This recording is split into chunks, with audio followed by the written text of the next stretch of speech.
it looked like a war zone. Paying for police or we get shut down. It's not right, man. It's not the American way. It's not right to do this to small business. It's not right to do this to people that have been down here for decades. It's just not okay. All right, everybody, welcome back to the Patrick Carr Show, man. I got a friend here. I got Matty Bullitt. We're going to be talking about downtown Orlando, everybody.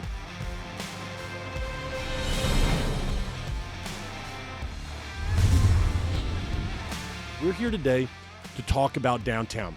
You're familiar with it. Bullet Bar, McQueen, Sessions, Basement, Poppy Smash. You're involved with this stuff every single day. Unfortunately, Attic, which is now closed, yeah. Yeah, last day is Sunday coming up as we film this right now on a Friday. I want to get, first of all, an understanding from you. How do you get involved? Take me back to the story of you. How do you get involved in the city of Orlando to the extent you have the last 10, 20 years? I started at the bottom, right? I started as a rope kid, holding the rope in the VIP at Antigua on Church Street. Yeah. I know that. Yeah, I got hired by Chris Meyer, the OG, and he hired me as a bartender or barback in Rock Room, and moved up to bartending in Rock Room, and then from Rock Room I would guest bartend at Bullitt quite a bit, and then moved up into management, and then eventually into ownership. So just started almost 18 years ago downtown, man. Heck yeah, man. Yeah. Well, I think for most people who live in Orange County in the downtown, let's say, general district right there, there has been a change in downtown in the last 5 years.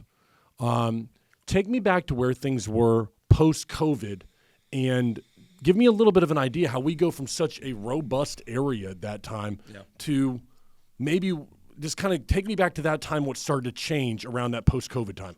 I mean, downtown was great, right? It was one of the best entertainment areas in all the major cities in Florida, and we would put up some numbers, right? Like we would give Miami a run for its money, especially on Sundays. Like nobody did it like us on Sundays, and we had a great run on Sundays. I mean, 10 plus years, right?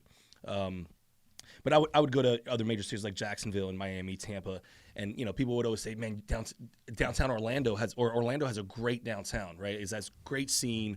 It's great for bar hopping. It seems like all the venues have a camaraderie and have this connection and this partnership, and we did, right? And we still do. Unfortunately, a lot of places are closing, and it's just a different energy, and people are leaving, but." It was a sense of community, and it was just really, really great, man. Like just, I've been down there for 18 years, so I helped kind of build that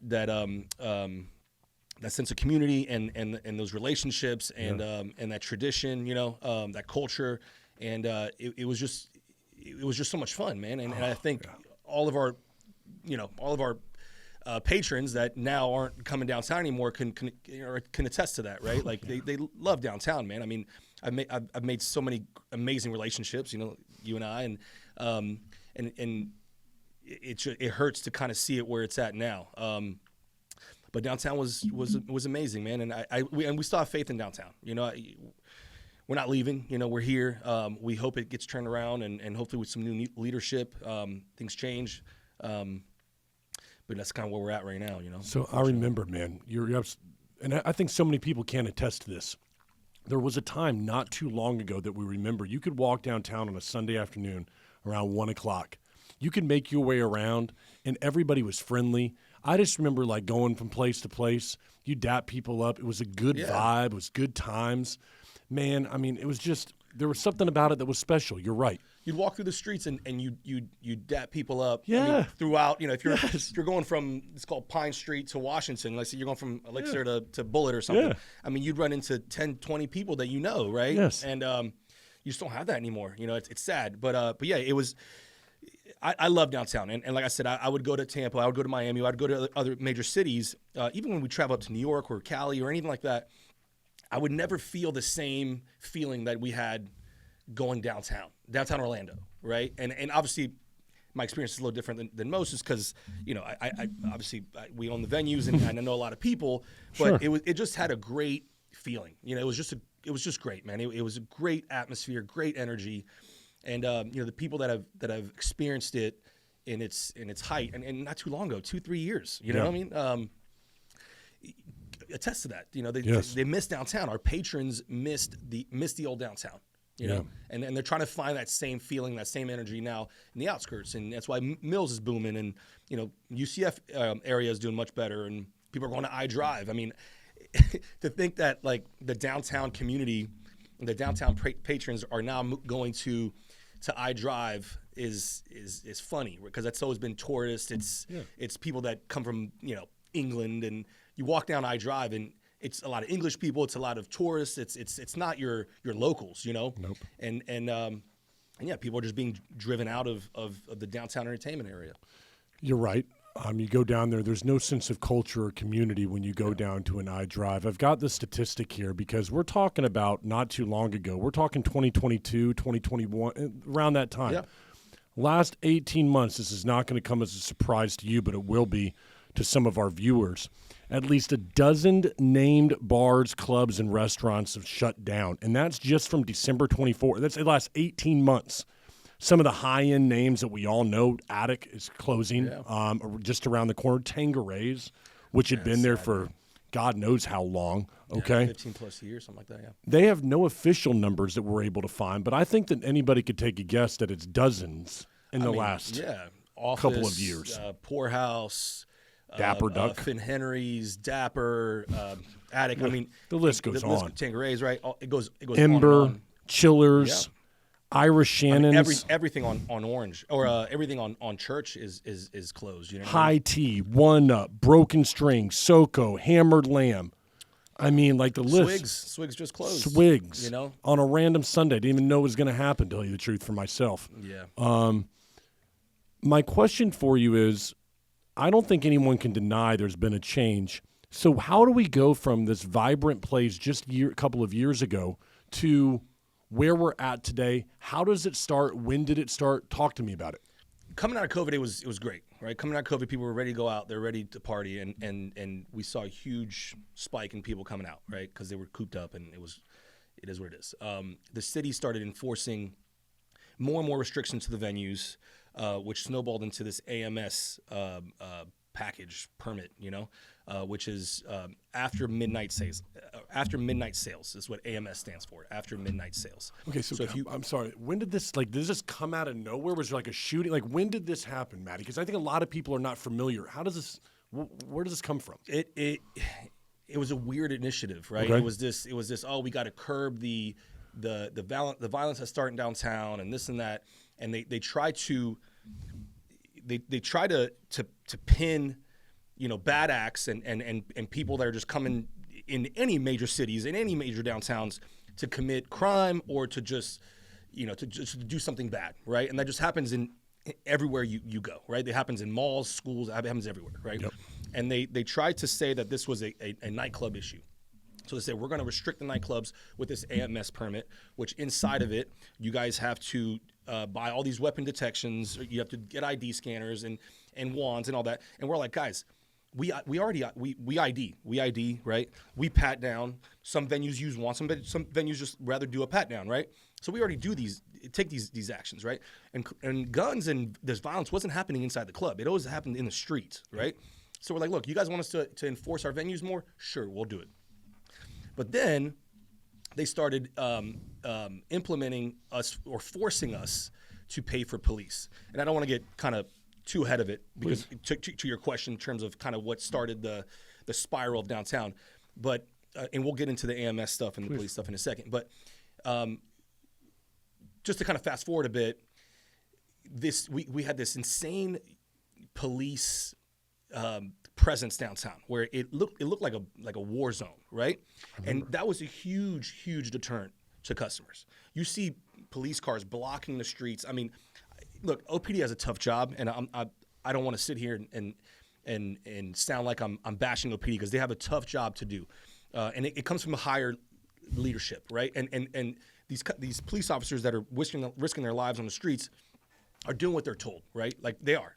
Unfortunately, they're just doing what they're told. Correct. But I've had countless arguments where I'm like, guys, move your cars. Like, you're blocking our street. Like, people can't walk by our venues, our businesses, And it gets frustrating. And at the end of the conversation, you're like, guys, I'm not arguing with you. I'm sorry. It's frustrating what's going on. They're like, look, we get it. But we're doing what we're told. Our cars are blocking these roads because that's what we're told to do. So when patrons come downtown and they see this war zone like atmosphere, they're like, whoa, I don't want to come down here. What's happening? Why do you have this insane police presence? And it was done in this fashion that just wasn't conducive to a small business economy like downtown, like these nightclubs. It was done very knee-jerk and very just police presence and these lights and all these cops. And people were like, this is scary. This is scary. I don't want to come down here, right?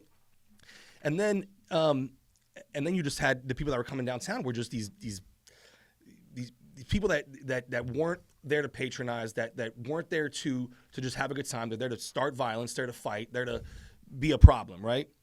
And eventually, you fast forward to now, people don't want to be around that.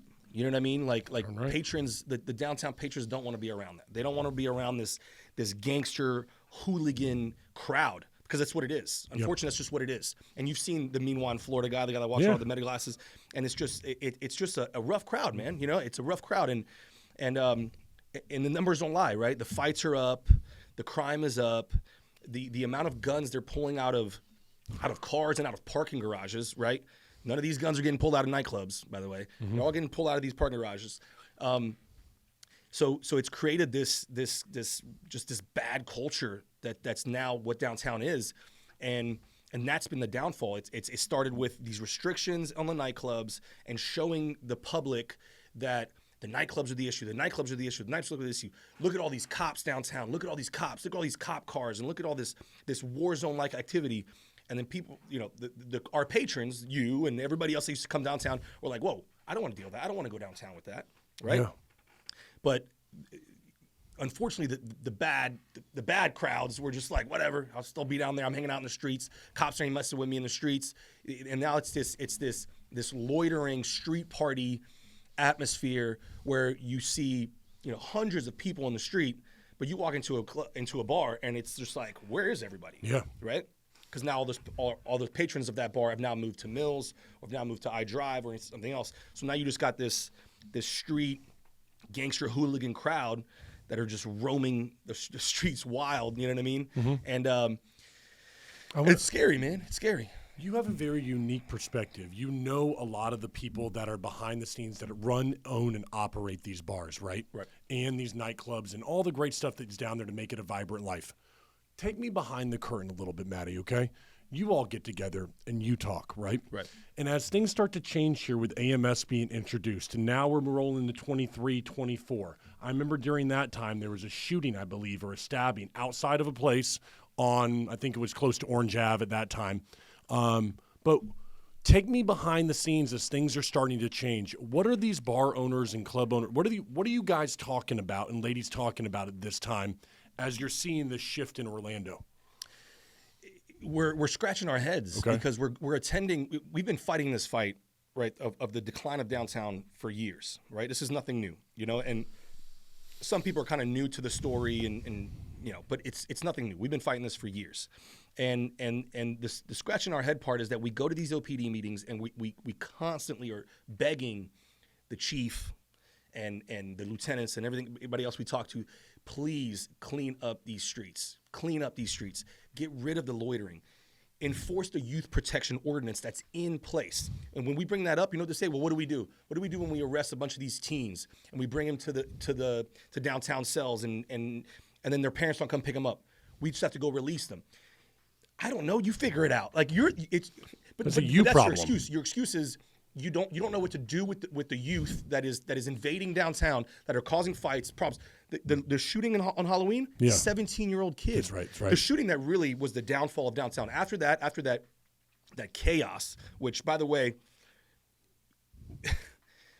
the street party atmosphere that happened on Halloween was done by higher up in city officials and OPD. They said, we're going to block the streets. Nobody can drive through downtown. And it created this huge party atmosphere. And it was thousands of people on Orange Ave, thousands of people everywhere. And one minor, a 17-year-old minor that can't even go into the clubs, right, shoots up a bunch of people. Yes. Right? So the very things that we were asking local leaders and OPD to enforce, which is the youth protection ordinance, which will keep kids under 18 from coming downtown after 10 p.m., which, again, a 17-year-old is the one who shot a bunch of people. If this ordinance was enforced and it was out there and it was public, like, we are not messing around. We are not letting teens come in here. You are not welcome here. You're causing problems. We will take you to jail. You could have, I mean, again, it's hindsight's 2020, but you could prevent things from happening, right? So when we meet with each other, it's like, enforce loitering, and then they try, it's hard loitering because the laws. I don't care. Like, put in ordinance. Ordinance are applied to the law every day for public safety issues, right? Yes. Enforce a loitering law or loitering ordinance. Enforce a youth protection ordinance. Enforce open containers. Slap people with $300-$400 tickets for open containers because people are just drinking in the streets. Yep, not there. People are smoking weed in the streets. I'm not saying there's anything wrong with weed, and weed is such a common thing now, but that's something you do on your private time at home. If you have a permit, whatever. Like, you don't do it in the streets, right? Enforce all these things. Like, my business partner was the one that kind of thought of this. There's a broken window theory where you're constantly citing people for small things like jaywalking, open container. The list goes on. And then people realize, like, hey, there's no messing around here. Things are getting done the right way. The downtown is being treated the right way. You take this and you bring it to Winter Park Ave. No, not happening. Not happening. No. Not happening. Why is it happening downtown? And again, back to my business partner says, yeah. and I'll quote him a couple of times. Scott Trobe, who's a great dude, and Randy Wilds, and all my guys, Kevin. Scott would always say that the fox is in the hen house, right? Let downtown destroy itself with these bad crowds. Mm-hmm. Let the shootings happen. Let this happen. Right? Because then we get to say we're shutting it down. And we've been told numerous times, I'm not going to name names, but by OPD high-ups, we don't want clubs open past midnight, which is the whole point of this AMS permit, right? So we're going to keep pounding you guys with these fees. That's $3,000. I mean, we pay $3,000 per venue a month. Whoa. $3,000 per venue a month, right? Top-line revenue just coming off. We'll get into the details of AMS in a minute, but we're going to let downtown kind of destroy itself, and we're going to continue blaming the clubs until you guys just either close, which so many people are closing, leave, or more shootings happen, and we just put out a midnight curfew. You know what I mean? Mm-hmm. And it's just. For me, one of the things you said right there, the broken window theory, I talk about it in my company all the time. And that's what we talk about, and just to answer your question in long, right, Yeah, is that's what we talk about is OPD, please enforce these things. Change this bad culture that's happening downtown, like window theory or all the things I just listed, right? Yes. Like, enforce these things. Why can't you enforce these things? So 3 things I got from what you said: loitering, youth protection, open container, enforcement on all 3. And see, for me, fighting too, right? Fighting, okay, so yeah, right? So the fighting, right? The disorderly conduct, whatever. Like, enforce those and lock people up. You know what I mean? Or make the fines enormous to where people are like, man, I'm not fighting downtown.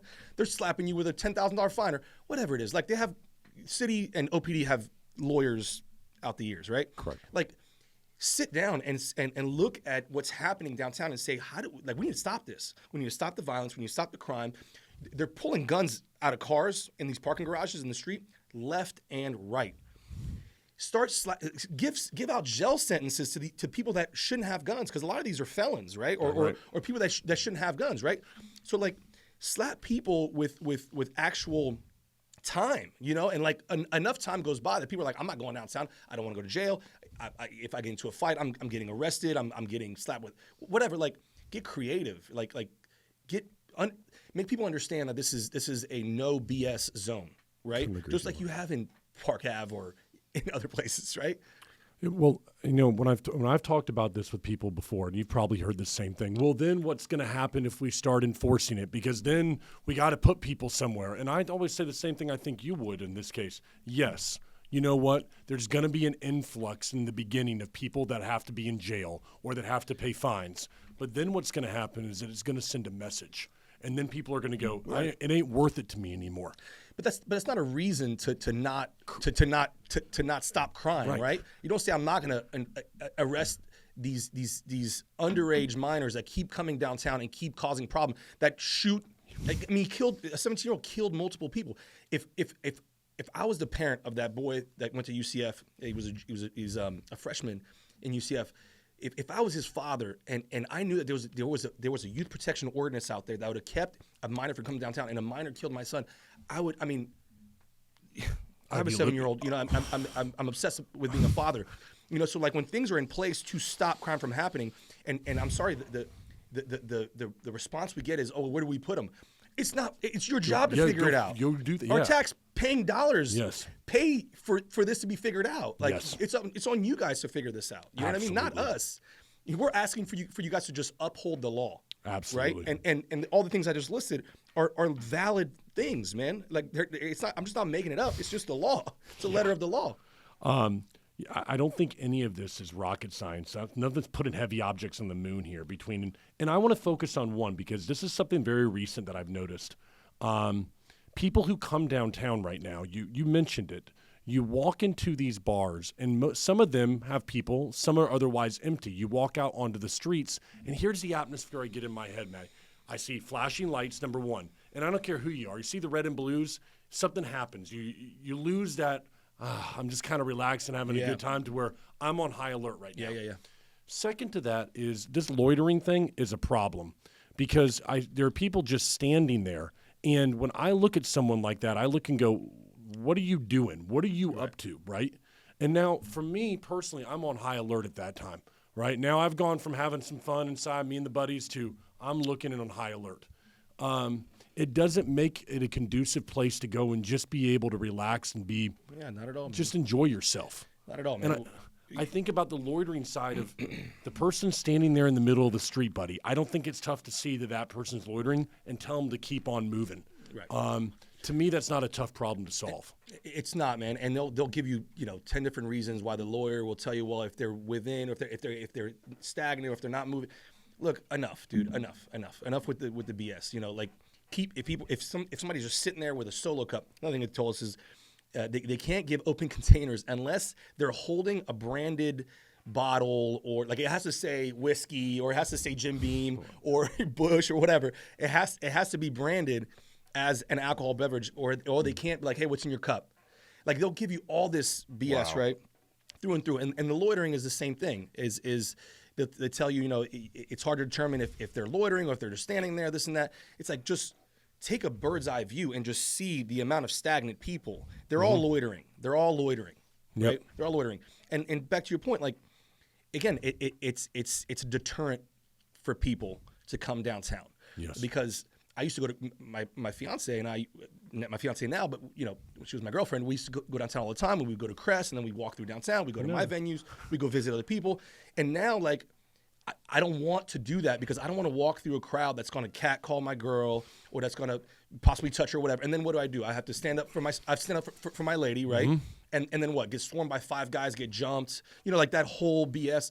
It's a deterrent. People don't want to deal with it, and people see it, right, on these IG pages and all that, and they're like, I'm not doing that. I'm not going through that, right? I'm not subjecting myself to that kind of violence, And that's the loitering issue that we're talking about, right? And I want to keep reiterating it because it's a very simple.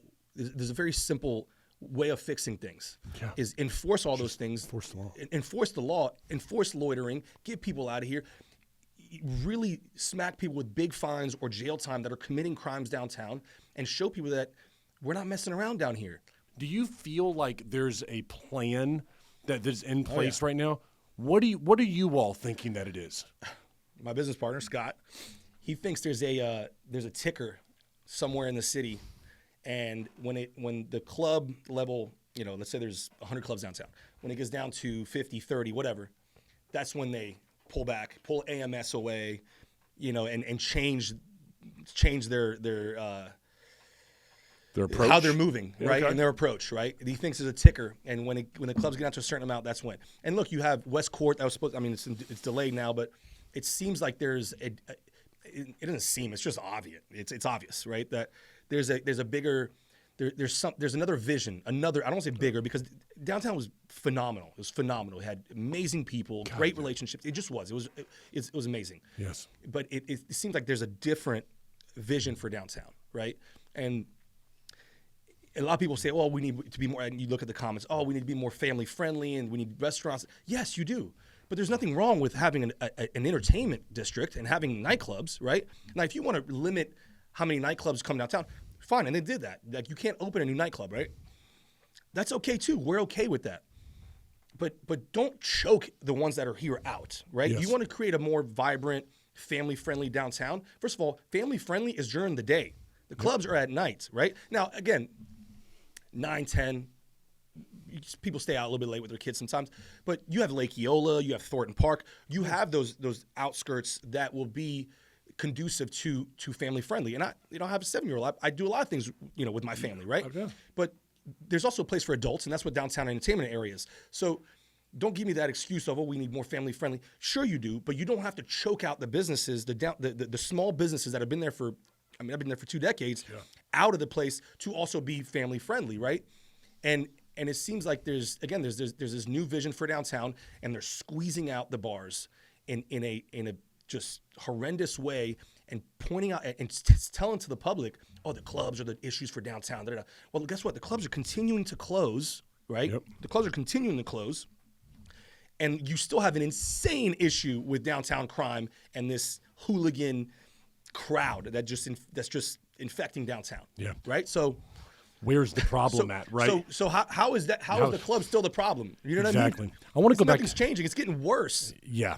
One of the things that you did at one of your bars, Bullitt, okay? I want people to understand this because I think it goes to how do you solve a downtown problem at the grassroots level? And this is, I'm probably going to bring something up you're not even aware of. We haven't talked about this. Folks, what he did is he put a sign out in front of his bar during the daytime, and it'd have specials on it, and you'd have things like that, like come in for drinks and stuff, and people would come in, and it looked like a place that was welcoming to people that were walking by at 5 o'clock for happy hour. And then I saw other bars start to do it, right? And what happens is you kind of go into a downtown area, and places start to look like they're welcoming because they got a sign out front. They're welcoming you in to come and have a few drinks after work and stuff, instead of this kind of now where it's kind of hunker in a little bit right now. And so I think these like small changes when you tell businesses, hey, I want this to be a place where people frequent during the day after work. I wanted people to come down here, park, and have a drink and have a good time. Right. To me, that means something, brother. Like I feel like that part of it is gone in some ways because these places close, leading to more loitering, more people that aren't frequenting places, more people that aren't spending money and have nothing to lose. Yeah. But like these little things make a difference. For sure. And again, we're not building this sense of community and these relationships just for us, just for the ownership group and the staff.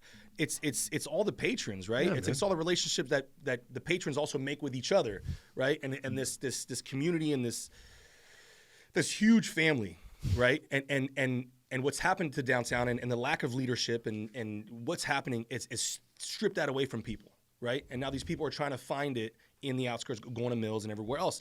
But you got to think like you're killing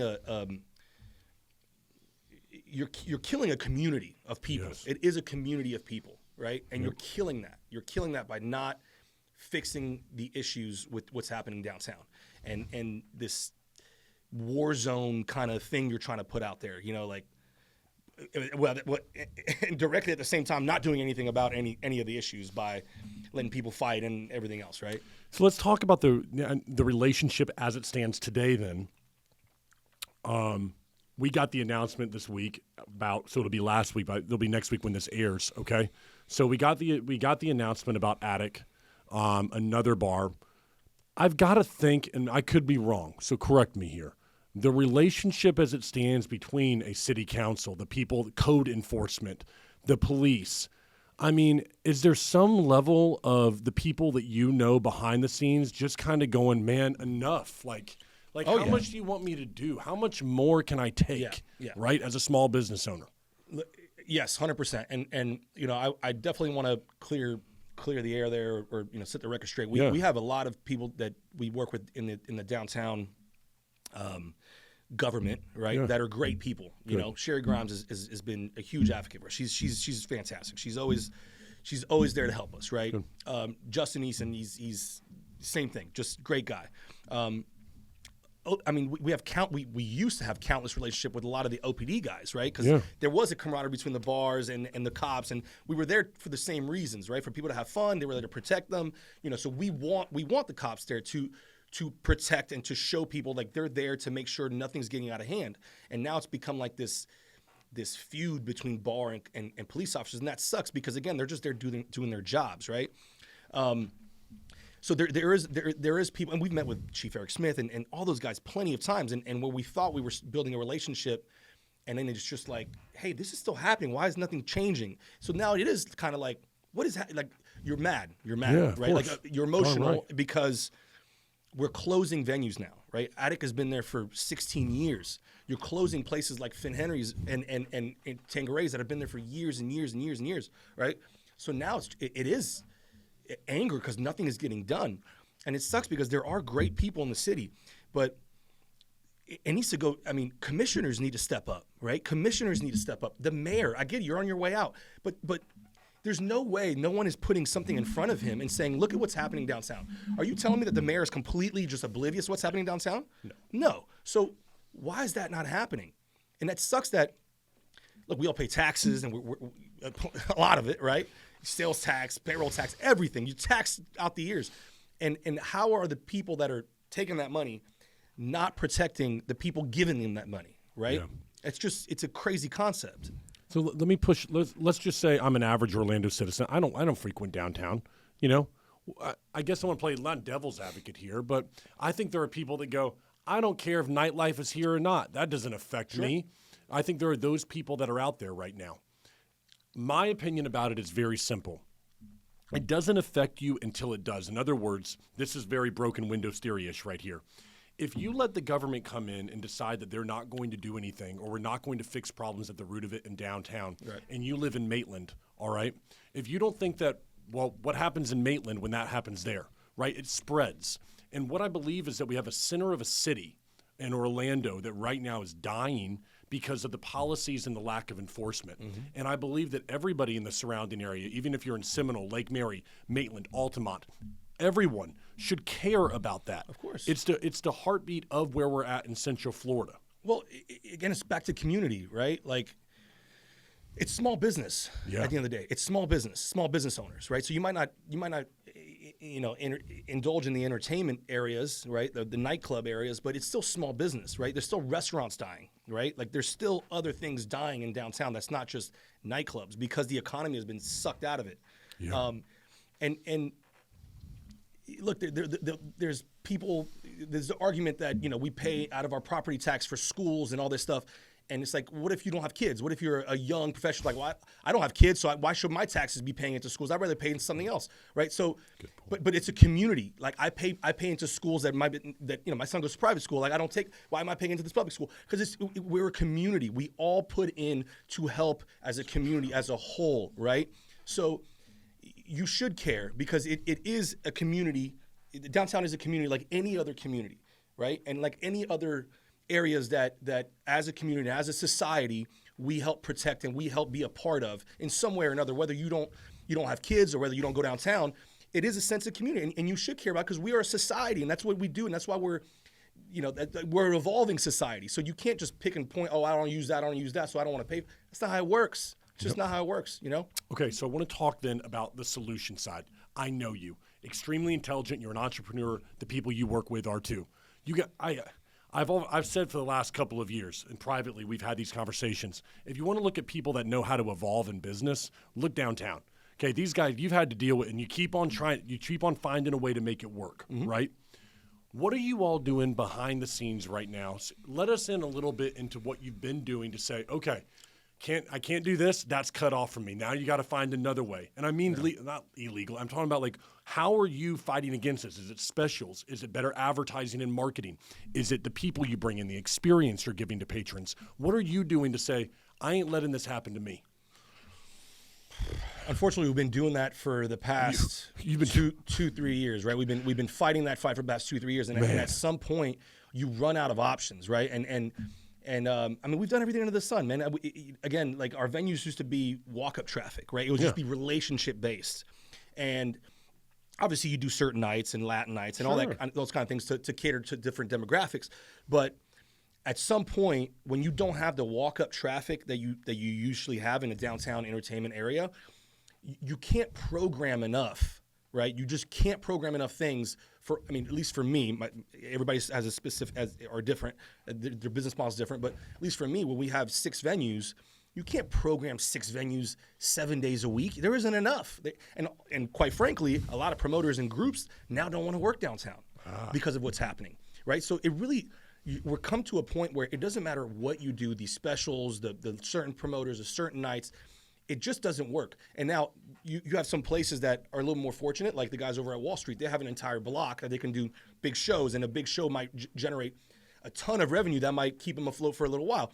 But those guys also hurt too on a day-to-day basis. Like when you don't have a Taco Tuesdays anymore, or a Wind Down Wednesday, or like a flow of traffic on a Friday, Saturday. Like everybody's different, and everybody's model is different, right? Yes. But it's almost impossible now to do anything to stay above water in downtown, and this is why Attic is closing now, right? And we have to kind of shift, because if we close Attic, we don't have to pay the AMS, because now we just operate downstairs, which is less occupancy, in basement, right? So we just keep basement and Poppy's open, but we don't have to operate upstairs with Attic, which is much bigger, and it's why we're paying the AMS, right? And there's other things that come along with the expenses of operating a nightclub, but that's the reason why we're closing Attic, because we just can't afford it. We got to cut the bleed, and we're getting into the summertime where the college kids are gone, and it's just a dreadful business right now. Yeah. But what we're doing, honestly, is we're making lateral moves kind of out of downtown.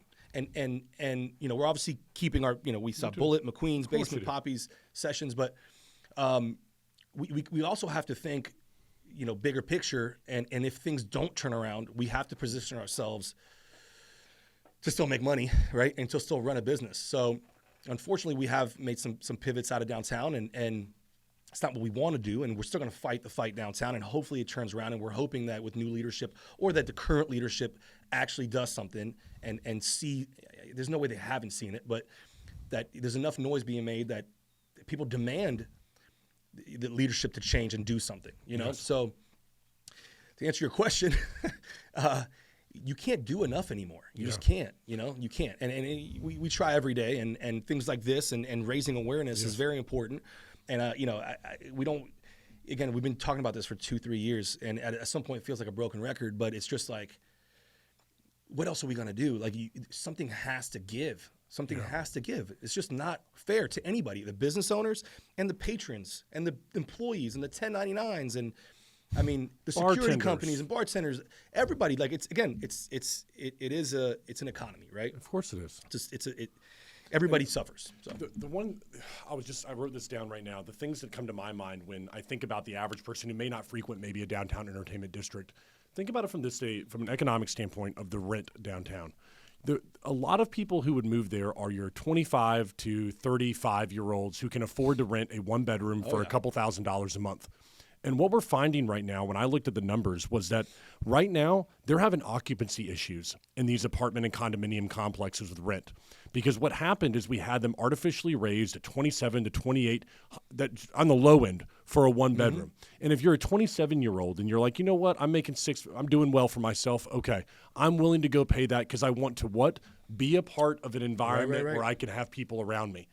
When you look at this now, you go, nah. You know what? I don't want to bring my business down there when it comes to rent. Sure. And so what we're seeing right now is not just a problem with the entertainment district. It filters down into now the rent that these places can charge, these high rises. Well, we need to fill occupancy. So what kind of person are we going to bring in if we have to lower the rent just to maybe get somebody that's in the door? This filters down, and it keeps happening until you run an area down to where it's not recoverable. And that's a great point, right? So, like, I'm sure these high rises are hurting because they are. A huge appeal to paying that high rent and to living downtown is to be part of the downtown entertainment, right? And when that downtown entertainment is what we have downtown right now, people don't want to move to that, right? So now you got these people moving on the outskirts. People rather be at the Mills high rises that they're building to walk down, right? Mm-hmm. So I'm sure all those high rises are hurting. But it's not just that. Think about the distributors, right? All the distributors of booze, right, that are hurting. But it also goes back in, or think about the property values, right? Like our property. is worth when we're selling a nightclub or a bar, your property is anywhere between $40 to $60 a square foot. Office space is what, 20, 30? So think about the property values now. Just right, and a lot of these, and for a lot of business owners, that's your out. That's your, like, you know what? Even if my business is closed, whatever, if I sell low, I still have a building that is licensed or permitted for nightclub, restaurant, which has a much higher ticket, right? Yep, exactly. And now these places are closing and maybe having to convert to office. Now that property value goes down. Yes. But the other thing to mention is think about the amount of money that is now leaving downtown, and the taxes we aren't, like, revenue taxes that we aren't paying and things like that. Like, goes to the point of there's got to be a bigger picture for downtown, right, to allow this loss of revenue for everybody, the high rises, the distributors, the property owners. We all pay taxes on the revenue we make. So I'm sure downtown is seeing they're seeing less taxes being paid. So you got to think they're seeing the losses, but bigger picture is this new downtown we have painted, in our vision, yeah. Right? I have to think, but when I look at someone like myself, I looked at downtown space for my office because I thought, you know what, we're out here in Altamont. I'd be central if I came down there. And so I was looking at a space down there, which is substantially more money, and I love being here in this office. So if Richie sees this, I love you, Richie. We're here for a long time. But let me explain. One thing that happened to me, though, man, I get in there and you start talking to the people. I'm like, okay, well, it's going to be more expensive. I knew that. And I said, okay, what else do I have to know about? They go, well, you're probably going to pay with your people around $400 a month in parking. I said, what? And, well, you have parking fees on top of this. I said, it's Tuesday afternoon. There's nobody there. We're talking about what I'm paying you. Well, okay, now I've got parking fees on top of that if I want to be a small business down here. Yeah. And it's like, okay, or I could just be here and no one pays for parking. And I think to myself, I'm like, maybe you had my revenue to come down there and my 16 employees that are here and them to have lunch and go downstairs and do all that. And now they don't. Well, look, that doesn't make sense. And they're raising prices. They're raising parking prices right now downtown. What are we doing? They're doing everything in their power to keep people from coming downtown. Mind-numbing. They're raising pricing. They're raising parking prices downtown. Right, it just happened. Meanwhile, in Winter Park and other areas, they're making parking free. Yes. Absolutely free. That's what I'm like. So you see this shift, and nothing's funny about it. It's just at this point, it's just like. You're cry laughing. Yeah. But yeah, back to the point, man. What is the bigger vision that the higher ups, the mayor or whoever else has, to continue driving us out, Yeah. I have a few last questions here for you, everybody. I'd like to touch on the AMS, right? Come on, talk to me. Anything. Because I think it's important that people understand when we talk about this. I've seen people comment like, "Oh, well, bars have always had to pay for police." No, not forced. Bars have never been forced to pay for police. They willingly have paid, right? Because like places like big venues like Celine or things like that, they want a police car up front, so they pay for off duty willingly. We are being forced to pay for AMS fees, right? To stay open from 12 to midnight, or we're being shut down. So it's basically extortion, right? And on top of that, the police that we're paying for don't stand in front of our clubs. It's not like Bullitt and McQueen's pays $3,000 a month for police, and we have a cop designated to our storefront. No, they roam around the streets, right? So we're paying for police, right? Or we get shut down, right? But we're paying for police to not do what we're asking them to do. What you're paying them for. Right. That's what I'm saying. Why are we paying them $3,000 a venue per venue? We have now we're down to 5 venues, right? Think about that money, right? Top line. Why are we paying for this when they're not doing what we're asking? The loitering, the underage, the open containers, the fighting, the gun. Like, why is this not happening when we're paying for these police officers? And then if we say we're not paying for it, they shut down your business. It is absolute extortion. It is gangster mob extortion. So I think somebody's never heard of this. They have to be thinking to themselves. By the way, we're the only city, the only downtown city that is doing this nightclubs. It is only happening downtown. It doesn't happen in Miami. It doesn't happen in Jacksonville. It doesn't happen in Tampa. It doesn't happen anywhere other than downtown. And we can't even get the chief or whoever else that is telling the OPD, because again, it's not the beat cops that are on the street. They're doing what they're told. But we can't get the police to do what we're asking them to do to clean up the streets. And we're paying out we're closing down now because we can't afford to pay it anymore. I mean, so but how does it's just a crazy concept for someone like me? I just think to myself, okay, man, you must be exaggerating, because I would just my blood starts to boil when I think about this. You mean to tell me if you don't pay this fee, because it's not a fine, because you're not being fined, the AMS permit, it's a permitting fee, basically. It's any venue, and let me also make this clear. It's any venue over the occupancy of 125. Okay, which so but think about that. Everyone, who thought of that? Who thought that only venues over 125 should be paying? So the smaller venues, right, aren't paying. Like places like Swigs didn't pay, or Poorhouse or Underground, because their occupancy was under 125. Who thought of that? Who was like, hey, only the venues over 125 are paying? It doesn't make any sense. They made us combine our revenue, or our Bullitt and McQueen's, they made us combine it as one permit for AMS, which brought us over the threshold, because McQueen's and Bullitt were under the 125 individually. They made us combine it, and we ended up paying for it. so let me get this straight. You're talking about, by the way, we're paying hundreds of thousands of dollars a year in AMS fees for something that we can't even control. We don't even have a voice. We can't say, hey, you know, we'll pay this, but we have the police that has our back. The police will stop loitering, open containers. Like all the things I listed, we have that. We don't have anything. We have no voice.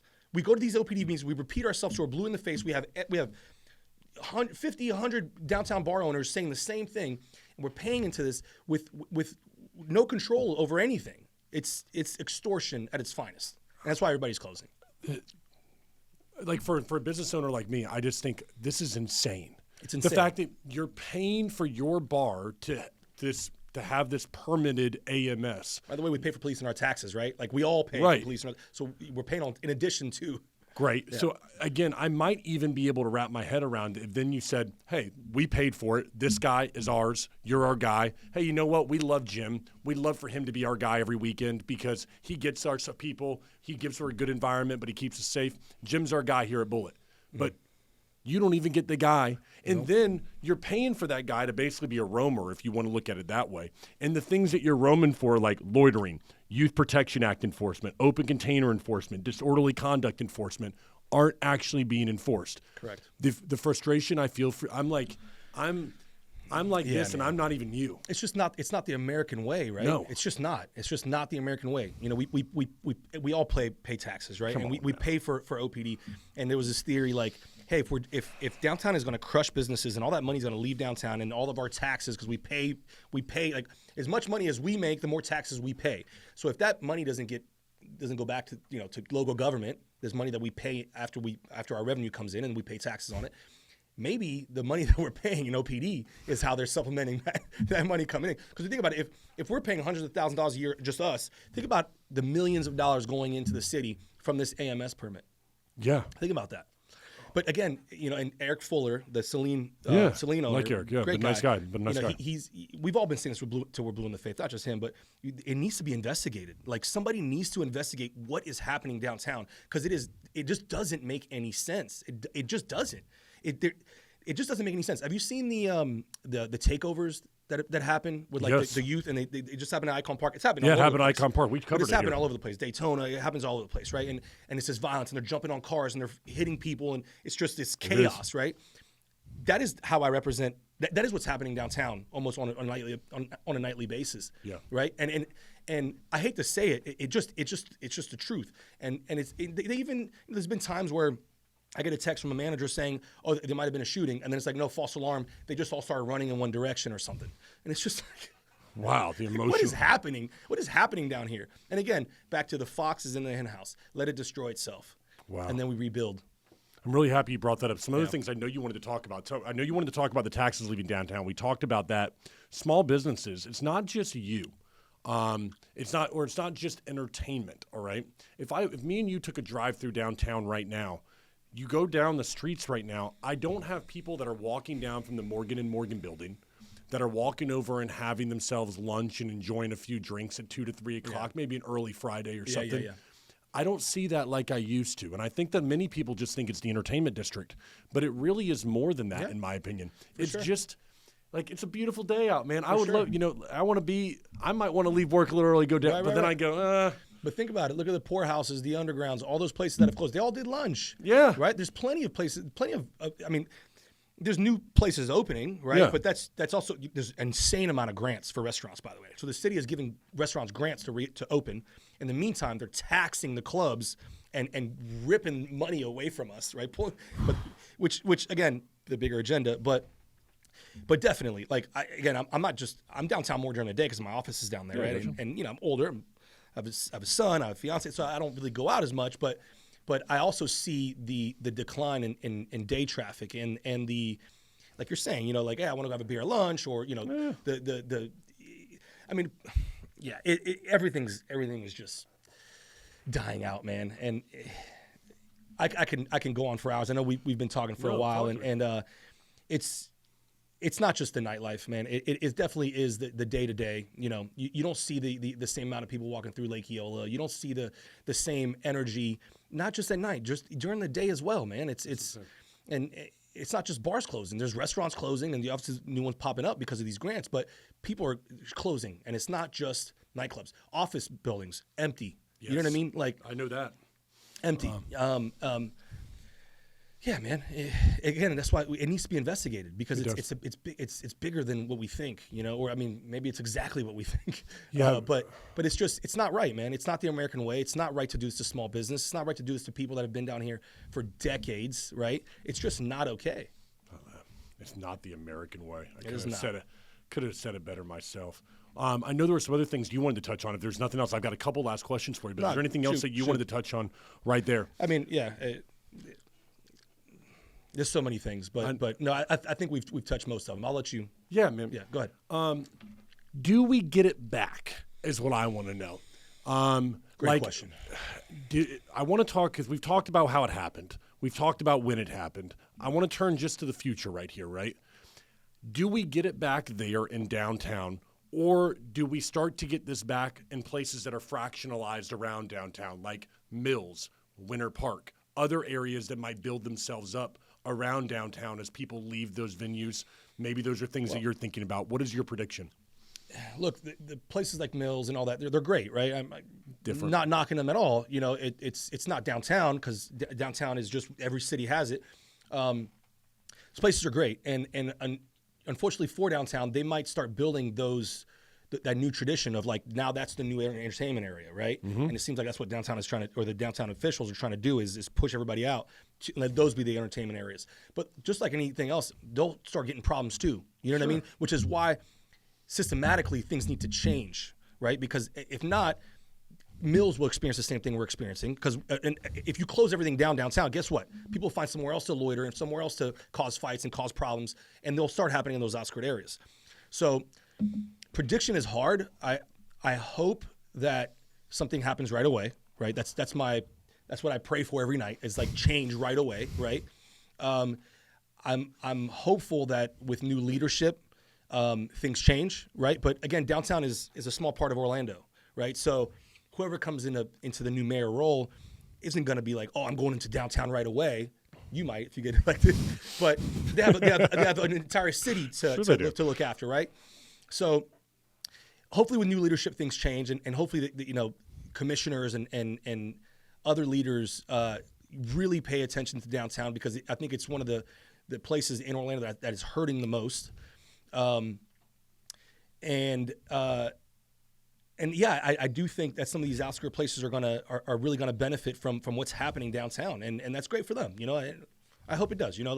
I hope everybody eats. I hope everybody does well. I hope the Mills guys continue to do well. I hope iDrive does well. I hope UCF does well. I hope everybody in Orlando does well. Orlando is a great city. It's an amazing city. Absolutely. It's really where I've built my as an entrepreneur, and the part of my life that was based around business and work, right? Yeah. And I love this city. It's great. The people are amazing. The reason that I've been as successful as I am is because the people are so great, and there is such a sense of community, and people love in this city. And I think that's one of the most painful things is we're losing those people downtown. We're losing those great people that would patronize the venue, that would care about the Bullitt, the McQueen's, the Basement, the Poppy Smash. They would care about those venues like they was their own, right? Like, these hats I've seen them in England. I've seen them all over the country. I got one. I've seen them overseas, and it's because people care, and they take a sense of ownership, right? Like if a fight ever happened in one of the venues, customers would stop it, you know, and they'd be like, hey, get out of here. Like, we don't do this in here. You know what I mean? So like, it was definitely, it's family, man. It's family. And Orlando is a phenomenal city, and the leadership needs to, you know, look at it in boroughs and say, hey, I'm going to handle this borough. I'm going to handle Orlando downtown. I'm going to handle Mills. Right? And that's what the commissioners are supposed to be doing. But what's going on there? Yep. But I predict, I'm optimistic, and I predict that downtown will turn around, and I predict that somebody will step up from a government leadership, you know, role in the downtown government. And they will step up and they will clean it up, and things will change and things will turn around, and the venues will come back.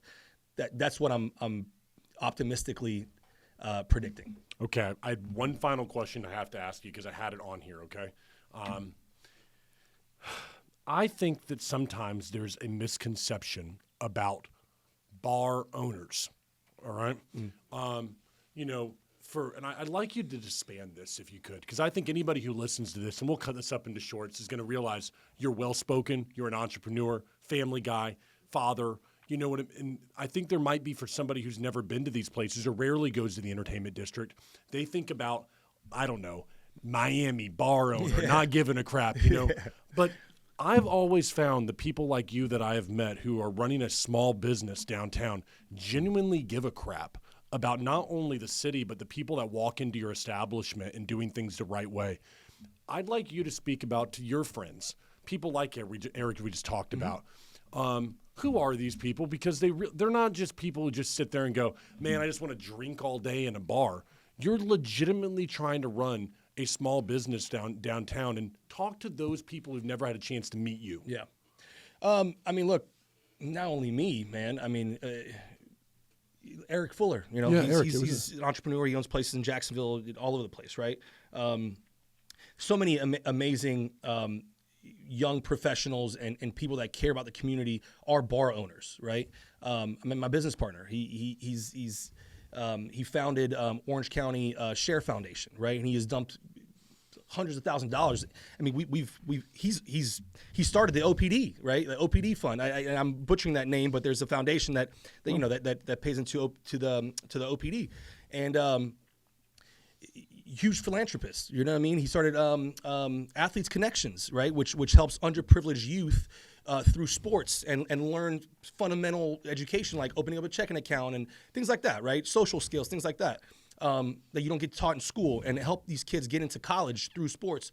So we're not just bar owners, like you said, like the Miami Vice thing. You know, we're out there, man. We're in the community. You know, when Pulse was the thing, you know, like we donated a ton of money to what happened to Pulse. We were, you know, during the hurricanes and all that, we would donate. We would make custom shirts, you know, with pride, whatever, you know, that we would pour back into the community, right? And that's what we're about, man. We're about leadership in the community, and we're about creating relationships and friendships and just taking care of one another, man. And for the people that think, you know, club owners are this Miami whatever 80s whatever they have picture in their minds, we're not, man. We're small business owners. We care about our community.